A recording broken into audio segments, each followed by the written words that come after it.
Hi, welcome to another episode of Storytime with Elena.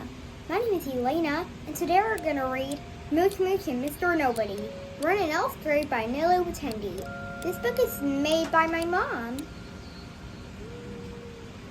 I'll tell you all about Mooch Mooch. Mooch Mooch is a sweet duck, but sometimes struggling.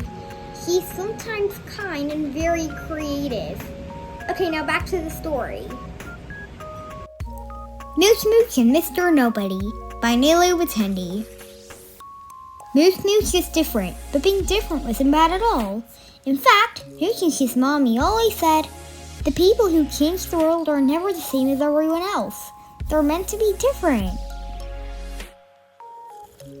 Mooch Mooch had a busy mind, so full of ideas, stories, and questions that they sometimes tumbled out of her beak before she even noticed.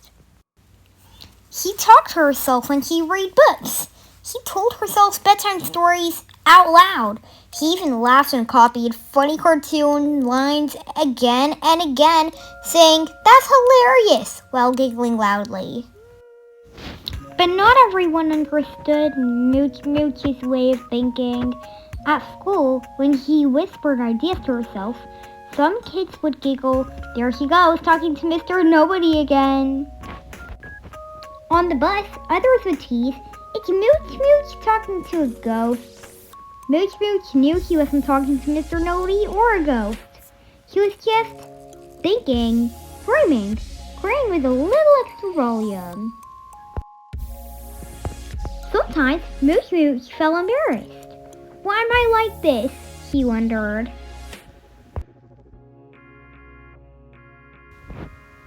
But Mooch Mooch was smart. One day, while thinking out loud, of course, he had a brilliant idea. If my mind's always full of stories, why don't I hear them? So he began to write her stories down. He started to read them aloud to others. He filled pages with colorful drawings of her ideas. Every day, a new story popped into her head, like magic. Mooch Mooch realized something very important. Yes, he was different. Yes, her mind was busy. And yes, sometimes he spoke to herself when he got excited. But that was part of what made her special. He learned to love herself just the way he was, and also learned when to turn her outside voice into a quiet thinking voice, so he wouldn't bother others, because being different is wonderful. But being kind to yourself and others is even better. And as for Mr. Nobody, well, Mooch Mooch didn't mind if people thought she was talking to him. After all, some of the best ideas start with a conversation, even if it's just with yourself. The end. Hey, like and subscribe for more great videos of Storytime with Elena. Thanks for watching. Make sure to share with your friends. More Mooch Mooch books coming soon. Bye!